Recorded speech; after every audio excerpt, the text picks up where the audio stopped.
Irmãos, nós temos vivido dias, se puder baixar para mim um pouquinho, Ricardo, eu agradeço, de um aprendizado muito grande. O tema escolhido pelo mês da mocidade é algo que, quando a gente entende e você presta atenção naquilo que Deus tem falado contigo, você vai ver que é algo que transforma a nossa vida. E a minha grande questão, a minha grande incógnita aqui na minha vida é quanto eu tenho me deixado ser transformado pela palavra que Deus tem trazido aos nossos corações. Eu sei que você vai dizer, caramba, o pessoal prega e fala bem, fala bonito. Quando a Bruna pregou aqui falando sobre as questões da área de saúde, eu falei, poxa, gostei disso, hein? Gostei dessa perspectiva da Bíblia. Quando os outros vieram aqui pregando também da mesma forma. A gente vê que a criatividade humana, que a inteligência humana, que a sabedoria de Deus é aplicada nesse processo e nos traz um conhecimento grande. Mas sabe uma coisa que me preocupa, irmãos? É porque às vezes a gente ouve a palavra de Deus como a gente lê um livro de romance. Ele te faz até chorar. Mas na maioria das vezes a gente não se deixa ser transformado. Só que a Bíblia, irmãos, ela não é um livro de romance. Ela não é um livro só para te fazer chorar. Ela não é um livro só para a gente se distrair, já viu? Às vezes, para as pessoas que gostam de ler, quem não gosta de ler, isso é um absurdo. Mas para quem gosta, fala assim, pô, vou me distrair um pouquinho, vou descansar minha mente. Aí pega um livro, senta lá no seu cantinho e fica lá lendo 1, 2 horas. Isso é bom, isso para a mente faz bem, isso distrai. Dependendo da leitura que você estiver fazendo, o estresse assim, é aliviado. Como é para quem gosta de jogar futebol, para quem gosta de correr, para quem gosta de fazer outras coisas, né? Só que a Bíblia não é para isso. A Bíblia, irmãos, ela foi produzida pelo Senhor através de vidas inspiradas para salvar vidas. A intenção da Bíblia não é distração, é salvação. A intenção da palavra de Deus, irmãos, é abençoar a nossa caminhada, nos fazendo conhecer mais de Deus. A intenção da Bíblia é apresentar o projeto de salvação, apresentar Jesus Cristo para a gente. A intenção da Bíblia é tratar feridas que foram abertas no decorrer da caminhada. A intenção da Bíblia é nos levar para perto do Senhor. A intenção da Bíblia é nos fazer caminhar no processo de santificação. A intenção da Bíblia é mudar a nossa mente contaminada pelo pecado, pela mente de Cristo, porque é isso que nós temos lido. Então, a palavra de Deus precisa de mudar o que a gente é. Essa é a intenção dela. Se a gente lê só por ler, se a gente lê só para ter uma distração, se a gente lê porque tem uma história bonita, a gente perdeu muito da palavra de Deus. A Bíblia é construída para mudar as nossas vidas. E eu creio que esse tema, inspirado pelo Senhor, veio também baseado na palavra de Deus para mudar a nossa vida. E a pergunta que eu me faço é, quanto eu tenho? Nesse mês que a gente está falando sobre a mente contagiante, sobre a mente de Cristo, o quanto esses textos nos mudaram? Se eu pegar o Sandro lá do início de agosto e o Sandro agora do final de agosto, alguma mudança aconteceu? Alguma coisa aqui dentro virou a chave e disse assim, poxa, é isso. Eu estava caminhando desse jeito, mas olha, a palavra de Deus me tocou aqui nesse momento. E eu percebi que eu tenho que caminhar diferente. Em que a palavra de Deus te mostrou nesse mês, ou te mudou nesse um mês, em que o tema é mente contagiante? O que você ou o que eu deixei de fazer, ou comecei a fazer nesse tempo? E sabe qual a triste notícia, muitas vezes, no final da história, irmãos? É que a gente não mudou nada. O jeito de eu pensar no início era o mesmo jeito de eu pensar hoje. O desânimo que estava no início continua até hoje. A raiva, a mágoa, a angústia que estavam no início continuam até hoje. Pastor, então a Bíblia está perdendo o seu valor ou perdendo o seu poder? Esquece isso. A palavra de Deus não passa. A palavra de Deus não volta vazia. Ela é do Senhor para nós. Mas a gente precisa se deixar ser transformado. A gente já falou sobre Pedro. O Pedro que nega a Jesus é muito diferente do Pedro que, no Pentecoste, assume publicamente que é servo do Senhor. Você entende que houve mudança?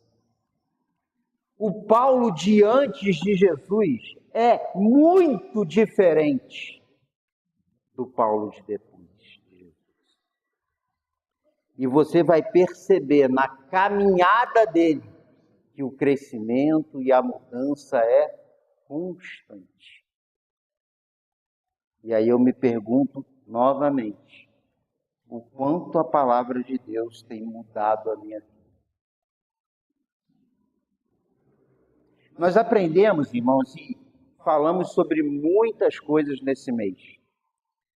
E eu vou relembrá-las algumas, né? Não na ordem, nem exatamente quem as disse, mas vamos relembrá-la. Primeira coisa que eu tirei aqui, que a gente aprendeu nesse mês, é que todos são influenciados e todos influenciam.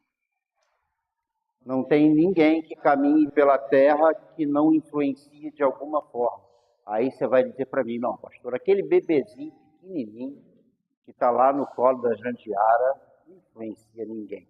Irmãos, entra na casa da irmã Jandiara hoje em dia, você vai ver que tem lá o esposo dela, por exemplo, que é grande, né, portão, falando fininho, ô meu amorzinho, pastor Sidney, esse dia eu fui lá na casa, é assim, Jandiara? Fui lá na casa do Natanzinho com ele, né? Aí o pastor disse, não, vamos resolver, vamos fazer aquela coisa toda séria. Aí pegou a netinha no colo, netinha pro povo. Um bebezinho, irmão, muda a realidade de uma casa. Afina a voz daquele que só gosta de falar grosso. É assim. Você pega o sério, aquele que não ri nunca, com o bebê ele ri. Você pega aquele que acha que sabe falar tudo, quando você coloca a criança no colo dele, ele fica todo sem jeito. Todo mundo influencia.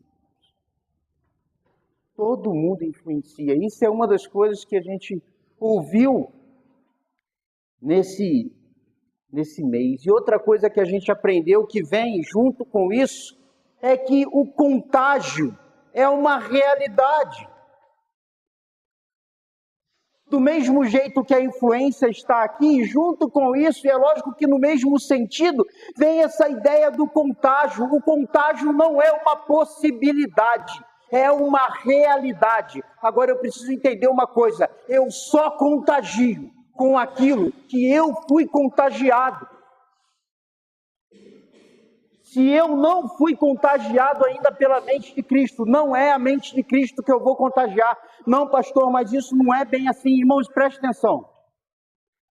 Se eu estou com o vírus da gripe, eu passo o quê? Não, pastor, mas eu tenho uma técnica para passar gripe que eu não preciso do vírus. Eu vou ensaiar um espirro tão bem ensaiado. Eu vou ensaiar uma tosse tão bem ensaiada que eu vou fazer a pessoa ter gripe sem eu ter o vírus. E não esquece. Às vezes a gente quer construir isso dentro da igreja. A gente ensaia um cristianismo tão bem ensaiado e a gente quer que as outras pessoas sejam contagiadas por esse ensaio que eu fiz. Não dá.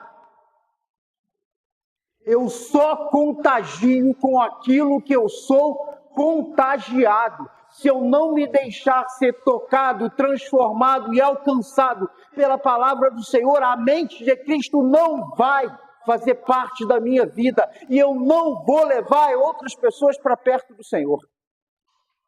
Porque eu só contagio com aquilo que eu sou contagiado. Agora, olha que coisa fantástica, irmãos. Todo contágio, ele gera um sintoma. Vamos falar da gripe, porque a gripe é mais fácil, todo mundo conhece. Quem fica gripado fica como? Nariz congestionado. Nojento isso, né? Quando não fica escorrendo. Tosse. Dor no corpo. Sem vontade de fazer nada.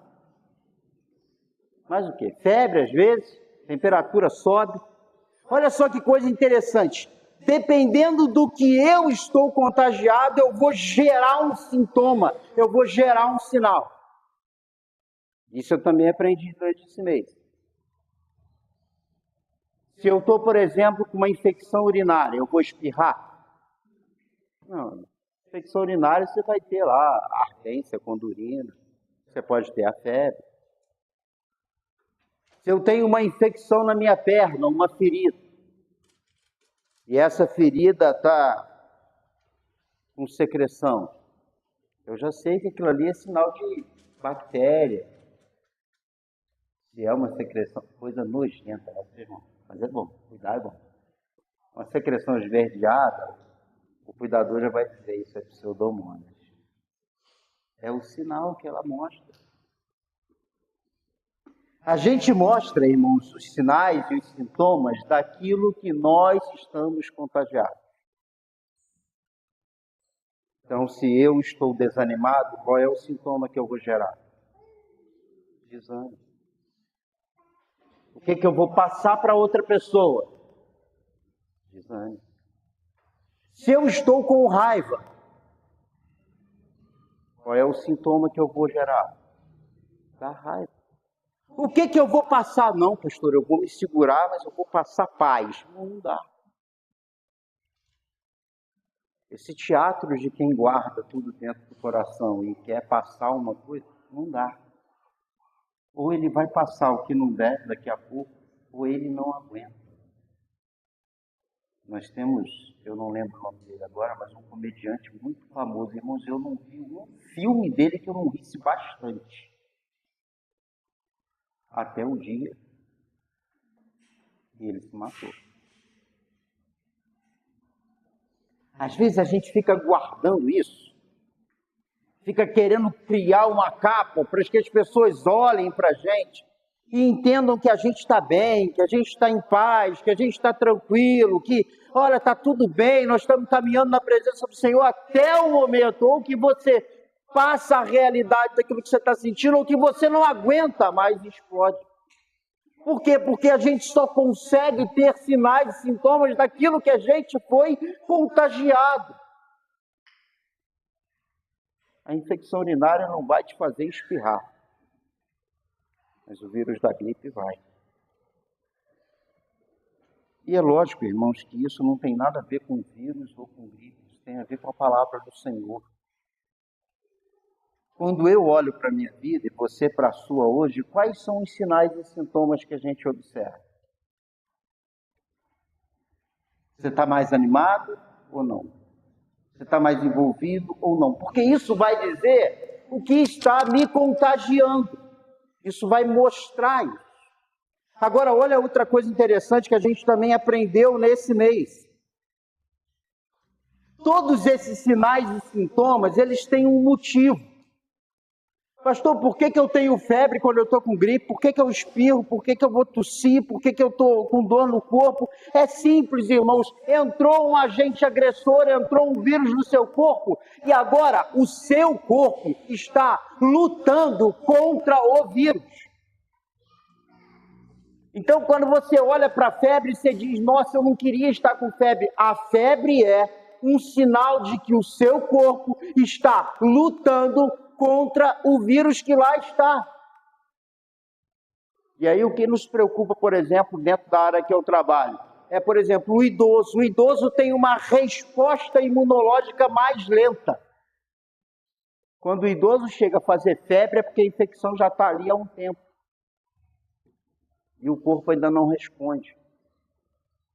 Então, quando você estiver com febre agora, você vai entender o seguinte, o meu corpo está trabalhando contra o agressor que entrou aqui, ou o vírus, ou a bactéria, ou o que entrou.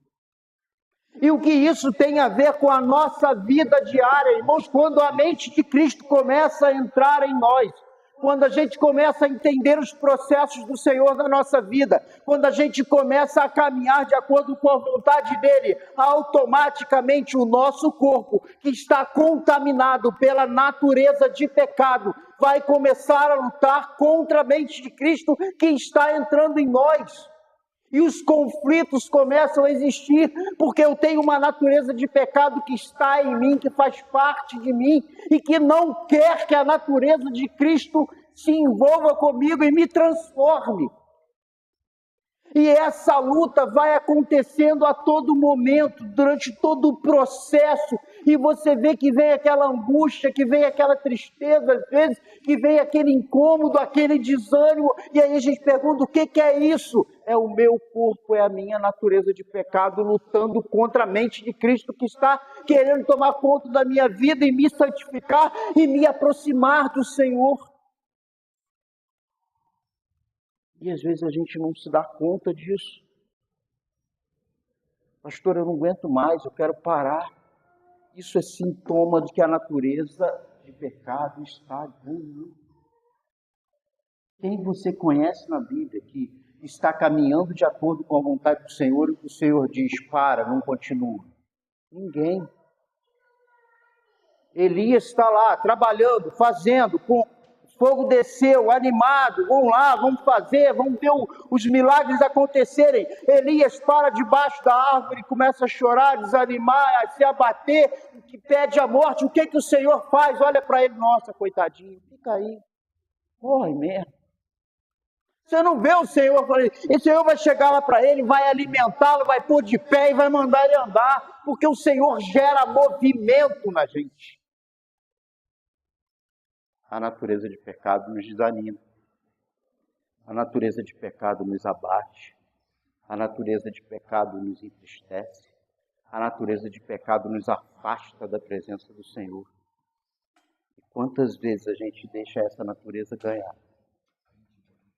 Quantas vezes a gente se deixa levar por esses sentimentos? Ah, pastor, mas aí a gente é assim, né? Os sentimentos fazem parte da nossa vida. Faziam parte, por exemplo, da vida de Jesus também. Mas quando você viu Jesus desanimado na caminhada, ele vai dizer o seguinte, lá no finalzinho, quando as coisas estão ficando muito difíceis para ele. Eu estou angustiado até a morte.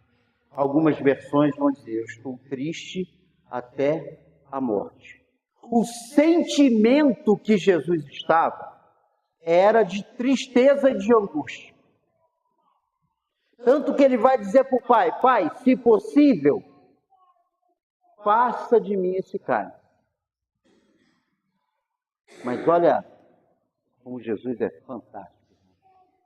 Em momento nenhum, ele deixa os sentimentos que estão nascendo dele tomarem conta da sua vida. Ele se põe de pé e continua caminhando em direção à vontade do Pai. Eu sei que a gente não é perfeito, porque Jesus, irmãos, não tinha natureza de pecado. Ele veio sem pecado e caminhou aqui na terra sem pecado. Mas ele diz que para a gente também é possível fazer diferente. As nossas emoções muitas vezes vão nos empurrar para um lado ruim. Mas a gente precisa se pôr de pé e continuar a caminhar. desânimo, cansaço, tristeza, mágoa, raiva, vontade de abandonar, medo de encarar desafios, isso faz parte do ser humano. Mas a mente de Cristo, irmãos, nos faz caminhar por fé em direção à vontade do Pai. Você vê Jesus abrindo mão da sua glória, vindo para a terra, viveu aqui na terra num processo difícil, desde que ele nasce já é perseguido. Quando chega no final dessa caminhada, as dores só aumentam. Mas Jesus não se desvia, Jesus não se abate, Jesus continua caminhando. Ele não se esquece, não se afasta do propósito, e não se esquece nem se afasta do processo que ele está vivendo. Tem momento que ele chora de tristeza por ver Jerusalém na condição que estava. Tem momento que ele está cansado da caminhada e ele diz, eu estou cansado, estou com fome. Tem momento que ele está irritado lá com o pessoal que faz da casa do Senhor um comércio.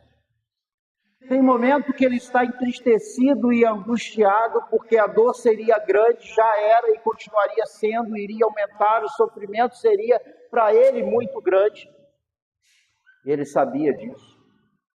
Tem momento que ele é afrontado, cuspido, leva tapa, espetado por uma lança, pregado numa cruz, uma coroa de espinhos. Mas você não vê ele desanimado. Você não vê ele parando. Você não vê ele voltando atrás. Você não vê ele desistindo. Você não vê ele se desviando da vontade do Pai. E ele passou dificuldades que a gente não chega nem perto de passar. A palavra de Deus nos diz que, como Paulo disse lá em 1 Coríntios, que já foi lido aqui para nossa irmã Rafael, que nós temos a mente de Cristo. A mente de Cristo não desanima, não abandona, não deixa de lado, não foge do propósito, não foge do processo. Aí eu lhe pergunto, que mente nós temos? A mente de Cristo. Se isso está acontecendo comigo, irmão, você acha que é a mente de Cristo que está fazendo isso acontecer? Lógico que não. Só que na nossa vida, nessa natureza contaminada, quando a mente de Cristo chega, a luta começa. E minha pergunta, eu queria que você já abaixasse a sua cabeça, fechasse os seus olhos.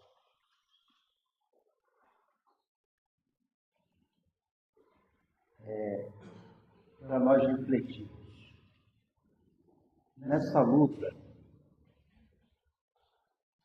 quem a gente quer que ganhe?